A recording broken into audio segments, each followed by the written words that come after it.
নীলফামারীর পঞ্চপুকুরে অর্গানিক পদ্ধতিতে চাষ হচ্ছে মালটা।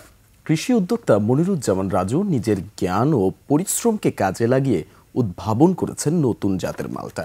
রসালো ও সুস্বাদু হওয়ায় এই জাত স্থানীয়ভাবে ব্যাপক সাড়া ফেলেছে, যাচ্ছে দেশের বিভিন্ন প্রান্তেও। নীলফামারী প্রতিনিধি নূর আলম বাবুর তথ্য ও ছবিতে থাকছে ডেস্ক রিপোর্ট। আপনার প্রিয় কাপড়ের যত্নে এলো এনজাইম সমৃদ্ধ Arik silver wash detergent powder 500 গ্রাম মাত্র 70 টাকা। প্রিমার্ক। প্রতিটি গাছে থোকায় থোকায় ঝুলে আছে কাঁচা পাকা মালটা। নীলফামারীর ঝাড়পাড়ার তরুণ কৃষি উদ্যোক্তা মনিরুজ্জামান রাজু কৃষি ডিপ্লোমা শেষ করে সরকারি চাকরির জন্য না ঘুরে নিজের জ্ঞানকে কাজে লাগিয়ে স্বনির্ভরতার পথ বেছে নেন। নিজের 2 একর ও অন্যের 3 একর জমি লিজ নিয়ে শুরু করেন মালটা চাষ। প্রথম দিকে অনেক চ্যালেঞ্জ এলেও হাল ছাড়েন না এই তরুণ উদ্যোক্তা। সকল ধরনের মালটা কমলার চারা উৎপাদন করতেছি আমি। গত বছর আমি মালটা বিক্রি করছি বাগান থেকে 15 থেকে 16 লক্ষ টাকা। এবছর আশা করতেছি 20 থেকে 25 লক্ষ টাকার মালটা বিক্রি করতে পারবো।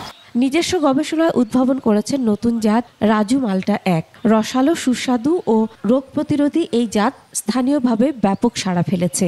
নিজেই উৎপাদন করেছেন মানসম্মত চারা, যা পাঠানো হচ্ছে দেশের বিভিন্ন প্রান্তে।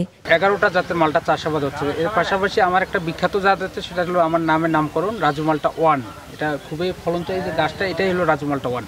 মালটার পাশাপাশি এখানে চাষ হচ্ছে কমলা ও আঙ্গুর। এ বাগান ঘিরে কর্মসংস্থান হয়েছে 10 থেকে 12 জন বেকার যুবকের। চারা দেখা, মালটা কাটা, আগাছা পরিষ্কার করা, এখান থেকে আমরা কাজ করে আমাদের দিনকাল ভালোই যায়। পড়াশোনার পাশাপাশি কাজ করি। আমাদের মালটা অনেক সুস্বাদু, বাজারে যেগুলো মালটা পাওয়া যায় তার চেয়ে অনেক সুস্বাদু এবং অর্গানিক। রাজুর উদ্যোগে বদলে গেছে এলাকার অর্থনীতি। তার বাগান দেখতে আসছেন দেশের নানা প্রান্তের কৃষক, উদ্যোক্তা আর কৃষি কর্মকর্তারা। নীলফামারী জেলায় প্রায় 50 হেক্টর জমিতে আমাদের এই লেবু জাতীয় ফসল, মালটা, কমলা এবং আরও যে লেবু ফসল রয়েছে এগুলো তৈরি হচ্ছে, মানে উৎপাদন হচ্ছে এগুলো।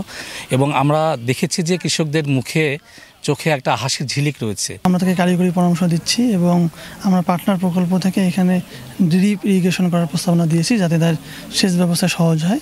শিক্ষাকে কাজে লাগিয়ে কৃষিতে উদ্ভাবন, কর্মসংস্থান আর সম্ভাবনার গল্প লিখেছেন মনিরুজ্জামান রাজু।